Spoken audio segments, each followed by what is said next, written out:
नमस्कार, जम्मू कश्मीर का ये बुलेटिन देख रहे हैं आप और मैं हूं प्रियंका गुप्ता आपके साथ। तो चलिए शुरुआत करते हैं खबरों की। सबसे पहले बात करेंगे, आज उपराज्यपाल मनोज सिन्हा ने दूसरों का घर जलाकर अपने आशियाने रोशन करने वालों को खूब खरी खोटी सुनाई। उपराज्यपाल ने कहा कि कुछ लोग अपने निजी स्वार्थ की खातिर नौजवानों को गलत रास्ते पर धकेल रहे हैं, जिनमें हमें खबरदार रहने की जरूरत है। और श्रीनगर के इलाही बाग इलाके में आज एक इंडोर स्टेडियम लोगों को समर्पित करने के बाद अपने संबोधन में उपराज्यपाल ने ऐसे लोगों पर जमकर अपना गुस्सा निकाला। उन्होंने कहा कि ये किसी से छिपा नहीं है कि कश्मीर के युवाओं को गुमराह करने वाले इन लोगों का पूरा खानदान विदेशों में आराम की जिंदगी बसर कर रहा है, जिनके खिलाफ आवाम को अब दीवार बनकर खड़े होने की जरूरत है। और उपराज्यपाल ने यह भी बताया कि हर श्रीनगर के डाउनटाउन व इसके आसपास के इलाकों के नौजवानों के रोजगार के लिए जल्द ही एक अभियान शुरू किया जाएगा, जिसके तहत पहले चरण में 1000 युवाओं का चयन किया जाएगा।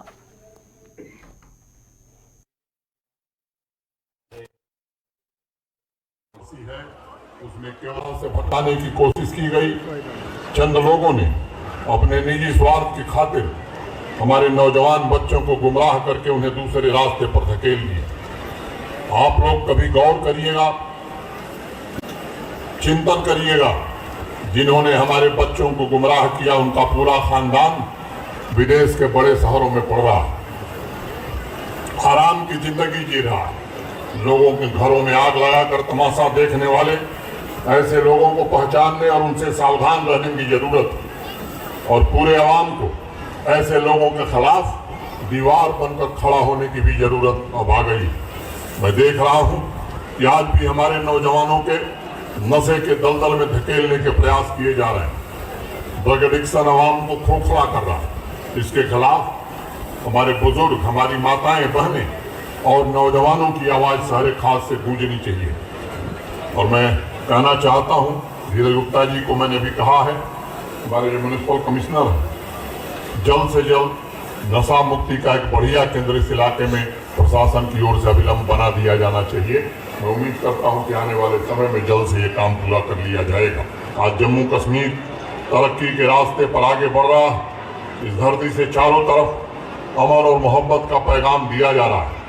अपनी आने वाली नस्लों पीढ़ियों के लिए हमें इस अमन और मोहब्बत की फिजा को कायम रखना है। नौजवान भारतवर्ष के भविष्य हैं।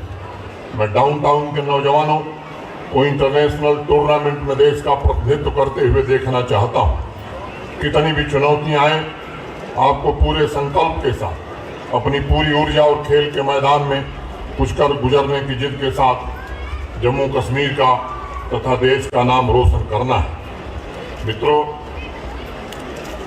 पिछले 10-15 दिन पूर्व हमने और हमारे चीफ सेक्रेटरी डॉक्टर मेहता ने बैठ करके तय किया था कि यहाँ डाउनटाउन के नौजवानों, आसपास के नौजवानों के रोजगार के लिए एक विशेष अभियान हम यहाँ शुरू करने जा रहे हैं।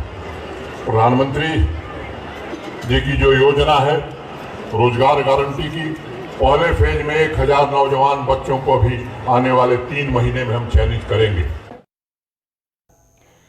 एक समुदाय विशेष के खिलाफ अभद्र भाषा का उपयोग करने के आरोप में निलंबित किए गए राजौरी के असिस्टेंट कमिश्नर पंचायत अब्दुल रशीद कोहली के खिलाफ एफआईआर दर्ज कर उसे गिरफ्तार करने की मांग जोर पकड़ने लगी है।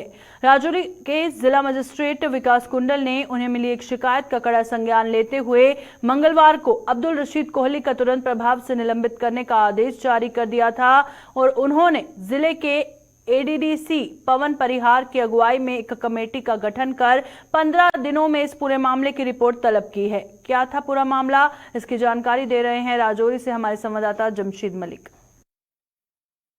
असिस्टेंट कमिश्नर पंचायत पर तौहीन अमेज बयान देने पर उसको मुअत्तल कर दिया गया है। दरअसल ये मामला उस वक्त सामने आया जब महकमा के कुछ मुलाजम और अफसरान एक होटल में खाना खा रहे थे, जिसके बाद वहाँ कुछ बातचीत हुई और उस बातचीत के बाद मुलाजिम की तरफ से ये इल्ज़ाम लगाया गया है कि ACP ने कुछ ऐसे अल्फाज एक कम्युनिटी के ख़िलाफ़ इस्तेमाल किए जो बर्दाश्त नहीं किए जा रहे, जिसके बाद एक एप्लीकेशन दी गई और एप्लीकेशन के बाद ACP को मुअत्तल कर दिया गया और इंक्वायरी के भी आर्डर दे दिए गए हैं। वहीं अब दूसरी तरफ कई सियासी जमातों के लीडरान की तरफ से या तमाम मजहबी लोगों की तरफ से ये बात कही जा रही है कि इस मामले की पूरी तरह इंक्वायरी की जाए और जो लोग इसमें अगर गलत पाए जाते हैं तो उनके खिलाफ सख्त कार्रवाई की जाए। और इस वक्त मैं आपको पहले ये मंजर दिखाता हूँ, ये वही ऑफिस है जहाँ ACP बैठते हैं और जिनके खिलाफ ये कार्रवाई हुई। और उसके बाद अब सियासी लीडरान की तरफ से बिलखुसूस एडवोकेट विबोध गुप्ता की तरफ से मांग की जा रही है कि इस मामले की इंक्वायरी के साथ 153A के तहत FIR दर्ज करके इसको हिरासत में लिया जाए, जिसने राजौरी के अंदर माहौल ख़राब करने की कोशिश की है। इस तरह के इल्ज़ाम लगाए जा रहे हैं कि उनकी तरफ से इस तरह के बयान दिए गए जिसके बाद राजौरी के अंदर हालात ख़राब हो सकते थे, मगर पूरे ही इंतज़ामिया की तरफ से फौरी कार्रवाई करते हुए उसको मुअत्तल कर दिया गया। और अब लोगों की तरफ से मांग की जा रही है इसमें 153A के तहत FIR लगाकर इसके अरेस्ट किया जाए। राहुल सुदन के साथ जमशेद मलिक, गुलिस्तान न्यूज़, राजौरी।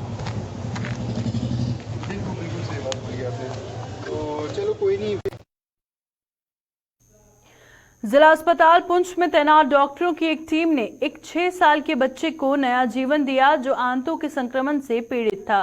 बच्चे की आंतों में कीड़े बनने से उसकी आंतें बंद हो चुकी थी और उसके ऑपरेशन के दौरान डॉक्टरों ने उसकी आंतों के रुकावट वाले हिस्से से लगभग 1 किलोग्राम एस्केरिस कीड़े निकालकर उसकी जान बचा ली। इस सर्जरी को अंजाम देने वाले डॉक्टरों की टीम की चारों ओर सराहना हो रही है और बच्चे के अभिभावकों ने भी इस टीम का आभार जताया।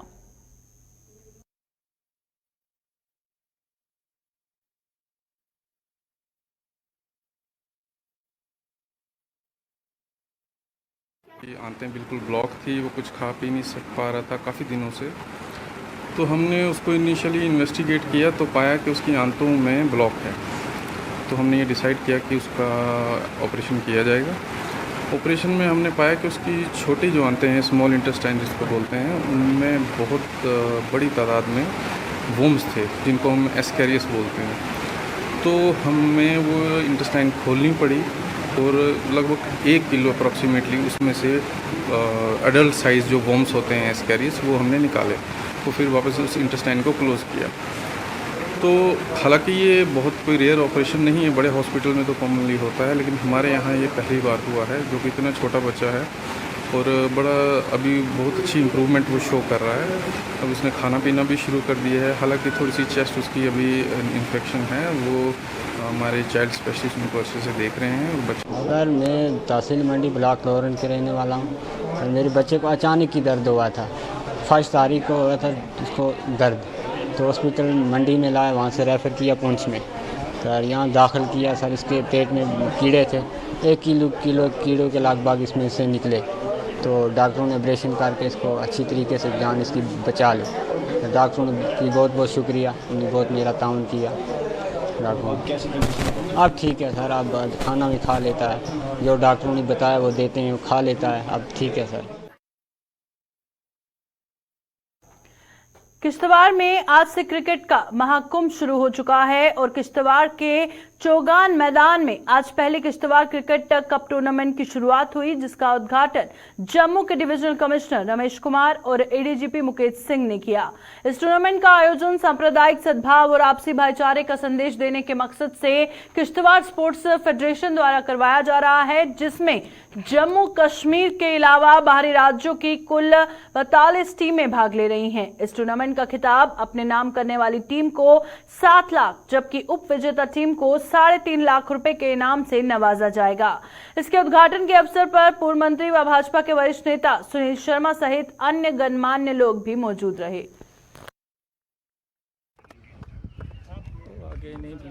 किस्मती है कि आज किश्तवाड़ की सरजमीं पे इतना बड़ा इवेंट क्रिकेट टूर्नामेंट की शक्ल में यहाँ पे आज ऑर्गेनाइज़ किया गया। इसका सारा श्रेय, इसका सारा क्रेडिट मैं किश्तवाड़ स्पोर्ट्स फेडरेशन, जिसके चेयरमैन शाकिर सिद्दीकी साहब और इनकी टीम को देता हूँ, जिन्होंने पिछले लगभग 6 महीनों से अथक प्रयास किए, लंबी कोशिश की और आज ये संभव हो पाया कि किश्तवाड़ की धरती पे divisional commissioner Jammu, ADGP Jammu इस टूर्नामेंट को इनॉग्रेट करके गए। मुझे पूरी उम्मीद है जिस मकसद के लिए ये टूर्नामेंट यहाँ पे ऑर्गेनाइज़ किया गया है, केवल और केवल किश्तवाड़ में कम्युनल हार्मोनी, जो एक नई जनरेशन में बहुत कमी देखने को मिलती है, उस कम्युनल हार्मोनी को यहाँ पे रिस्टोर करने के लिए, यहाँ पे स्थापित करने के लिए जो किश्तवाड़ स्पोर्ट्स फेडरेशन का एक कदम है, ये सफल हो पाएगा। इसमें मैं मुबारकबाद भी दूंगा, धन्यवाद भी करूंगा इस फेडरेशन का जिन्होंने ये स्टेप उठाया है। पीने के पानी की किल्लत से जूझ रहे कठुआ की रख होशियारी पंचायत के एक शिष्टमंडल ने आज जल शक्ति विभाग के अधिकारियों को अपना दुखड़ा सुनाने पहुंचे, लेकिन उन्हें मायूसी ही हाथ लगी। सरपंच सुदर्शन शर्मा की अगुवाई में इन लोगों ने आज विभाग के अधिकारियों से मुलाकात करनी थी, लेकिन वो दफ्तर में मौजूद ही नहीं थे। इस पूरे मामले पर क्या कुछ कहना है सरपंच का, आइए आपको दिखाते हैं। आज हम जहां पीएचई डिपार्टमेंट के दफ्तर में हम यहाँ पे आए हैं और कम से कम ये मेरा 5वां चक्कर है। लोगों को लेकर मैं यहाँ पे आता हूँ। मुझे समझ नहीं लगती इस देश को कमज़ोर करने में ये लोग क्यों लगे हैं, इस देश की डेवलपमेंट रोकने के लिए ये लोग क्यों लगे हैं। ये जो ऑफिसर साहबान हैं इनकी हम बहुत इज्जत करते हैं, लेकिन ये मैं कहता हूँ मुझे कोई संस्कार नहीं ऐसे मिले हैं कि जो मैं इनको गलत लफ्ज़ इनको यूज़ करूं, कोई रफ लैंग्वेज यूज़ करूं। तो इसलिए मैं इनसे बार बार ये रिक्वेस्ट करता हूं कि पानी का कोई बंदोबस्त कीजिए। आज हम यहाँ पे इसलिए आए थे, लेकिन जहाँ पर बिल्कुल ना AW साहब हैं, ना JE साहब हैं, एक्शन साहब ब्लॉक दिवस है। कौन सा ब्लॉक दिवस है? आप ग्रास रूट पर देखिए, लोगों को कंडी क्षेत्र में खासकर किस लिए ये 3 टायर सिस्टम बनाया गया था।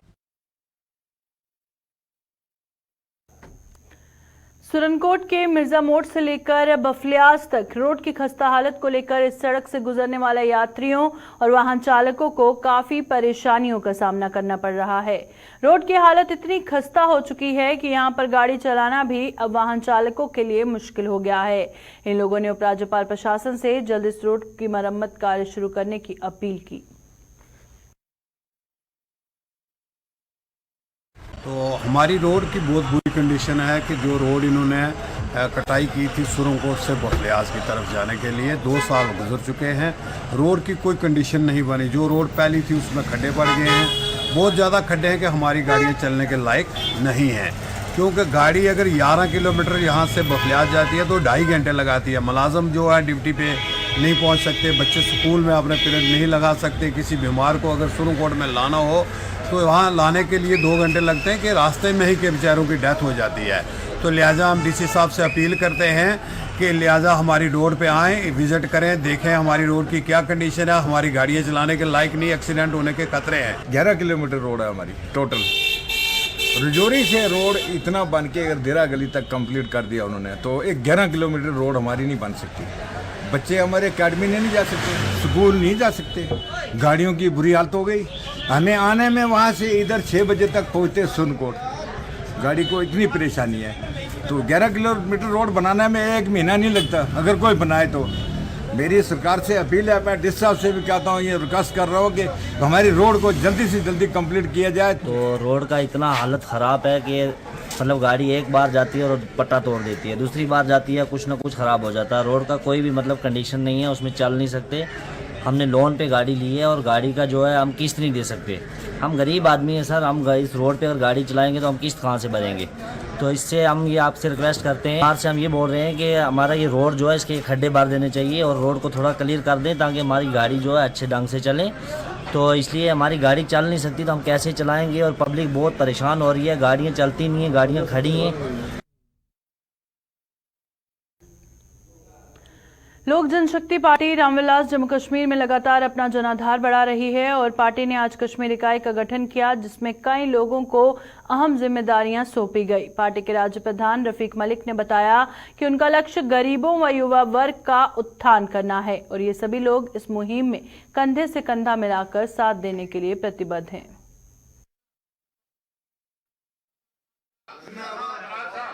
आज यही कहना चाहते हैं कि हमने जो कश्मीर की टीम बनाई, आप देख रहे हो कि कश्मीर के लोग जो बढ़ चढ़ के हमारी पार्टी को ज्वाइन कर रहे हैं और इनका हम वेलकम करते हैं, यहाँ स्वागत खुले दिल से कर रहे हैं। और हमने कश्मीर से इनको प्रेसिडेंट बनाया, पूरी जिम्मेवारी दी है गिलानी साहब को, ये स्टेट के जनरल सेक्रेटरी बनाए शबीर साहब को, को इनको जिम्मेवारी हमने दी कश्मीर की, क्योंकि आगे जो इलेक्शन का टाइम आने वाला है और लोगों के मुद्दे हैं, लोगों की गुर्बत है, गरीबी है, बेरोज़गार है, नौजवान यूथ के मसले हैं। आप देखो आए दिनों जो है हमारे जो नौजवान यूथ हैं ड्रग्स की तरफ ज़्यादा जा रहे हैं, तो इसीलिए हम चाहते हैं कि नौजवान की ये सपोर्ट करें, जो गरीब लोगों की सपोर्ट करें। जहाँ हर आदमी जो दबा हुआ है, जिनकी कोई सुनाई नहीं होती है, वो लोग इनकी पार्टी वो पूरी इनकी कमी पूरी करेगी और हर आदमी के साथ, तमाम गरीब लोगों के साथ ग्राउंड लेवल से हमारी पार्टी जो काम कर रही है, हम इनका वेलकम करते हैं कश्मीर की टीम का। हमें पूरा भरोसा है कि ये चिराग साहब का भी अच्छे तरीके से वेलकम करेंगे और चिराग हमारी पार्टी का नाम जो अच्छे सुनहरे लफ्ज़ों में लिखेंगे, अब इन पर भरोसा करते हैं।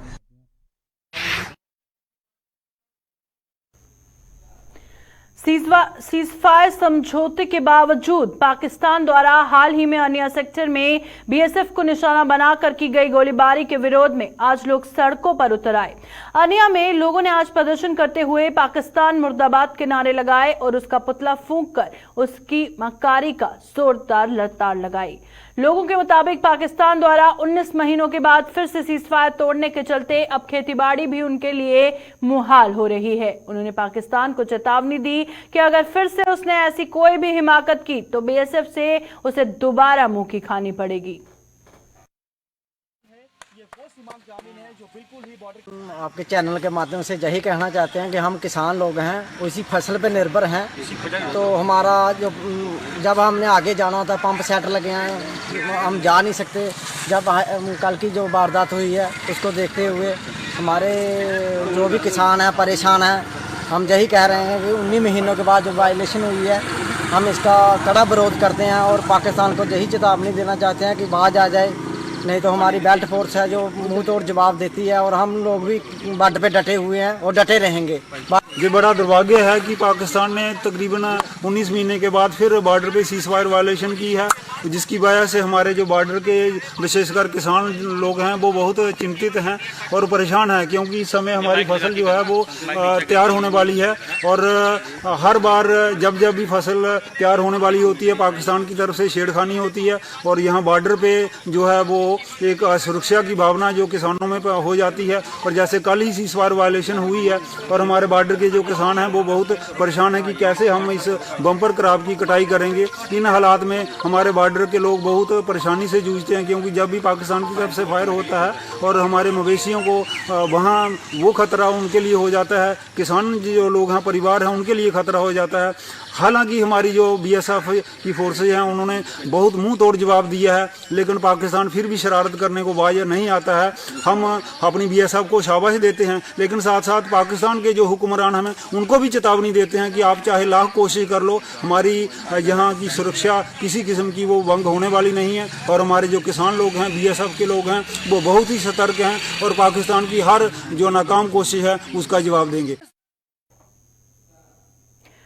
इस साल 22 जून से हड़ताल पर गए पीएचई डेलीवेजरों द्वारा कल जम्मू सूबे के तमाम जिलों में थालियां बजाकर प्रदर्शन किए जाएंगे और जम्मू में आज डेलीवेजरों ने अर्धनग्न होकर सरकार के खिलाफ प्रदर्शन करते हुए चेतावनी दी कि जब तक उनकी सभी मांगे पूरी नहीं हो जाती तब तक यह आंदोलन खत्म नहीं किया जाएगा। बकाया मानदेय का भुगतान करने, मिनिमम वेजेस एक्ट का लाभ देने और नियमित करने के लिए पॉलिसी को वजूद में लाने की मांग कर रहे इन डेलीवेजरों ने आरोप लगाया कि कल के प्रदर्शन के जरिए एक बार फिर सरकार को नींद से जगाने की कोशिश की जाएगी।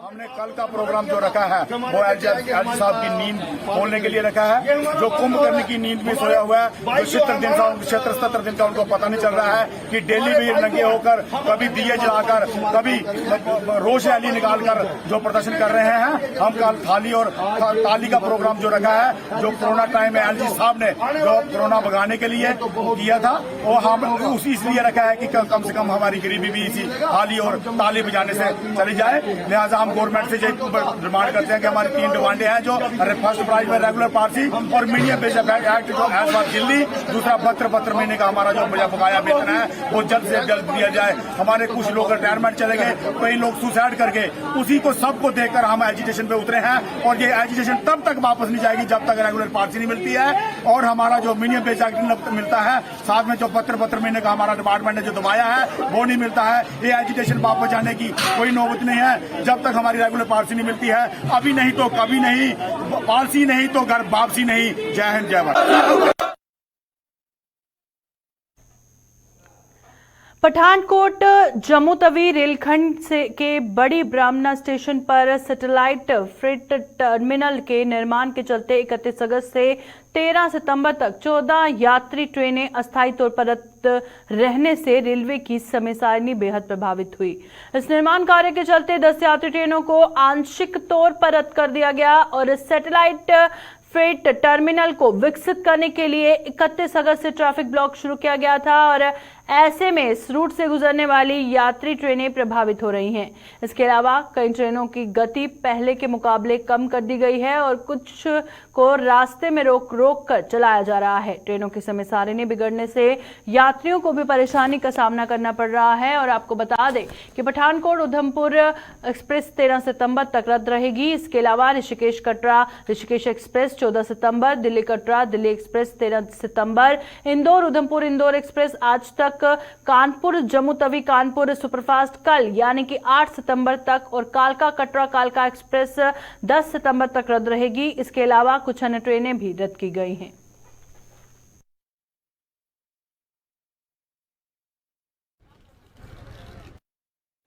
नहीं, ट्रेन तो बंद है। जो हमारी थी वो ट्रेन पूरी जो है कैंसिल हो गई है। दूसरी ट्रेन से करवाया वो गरीब रथ से, उससे आए रामपुर से, पहले वो शाहजहानपुर से थी, बाद में रामपुर आया, रामपुर से गरीब रथ में करवाया वो। और कुछ लोग हमारे रह भी गए, वो आज आ रहे हैं। जानकारी नहीं है कि क्यों बंद पड़ी। तो दिक्कत तो होती है जब ट्रेन कैंसिल हो जाए, उसके बाद दिक्कत होती है।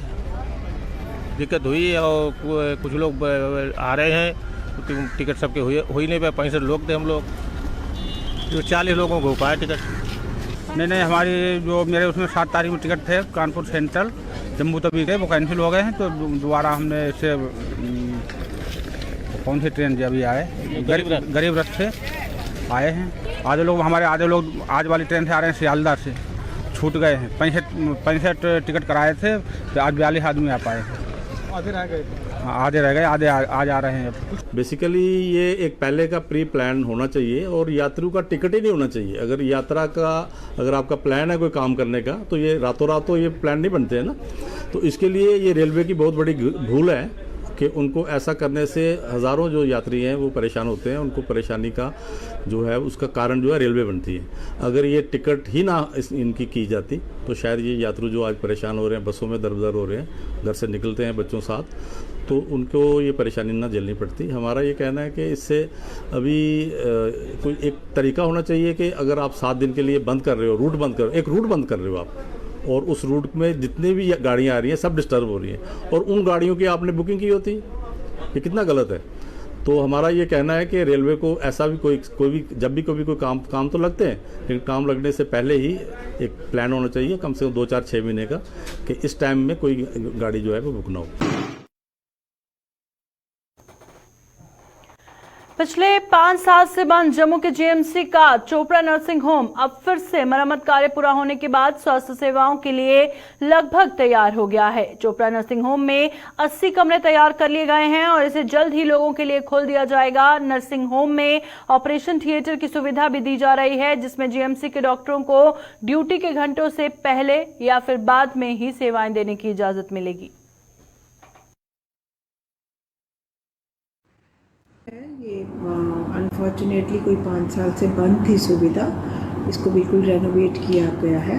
80 यहाँ special rooms with attached toilets होंगे। तो जैसे पहले हमारे लोगों को यहाँ पे सुविधाएं मिल रही थी, वो फिर से स्टार्ट हो जाएंगी। ये नियर कम्प्लीशन है।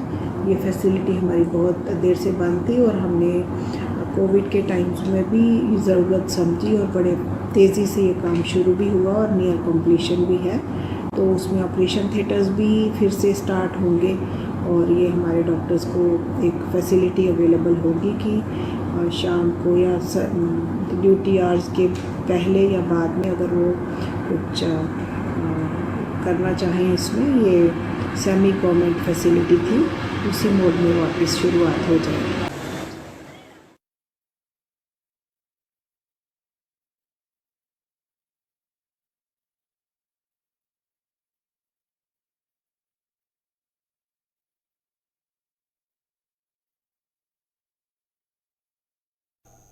अभी के बुलेटिन में फिलहाल इतना ही। दीजिए इजाजत, नमस्कार।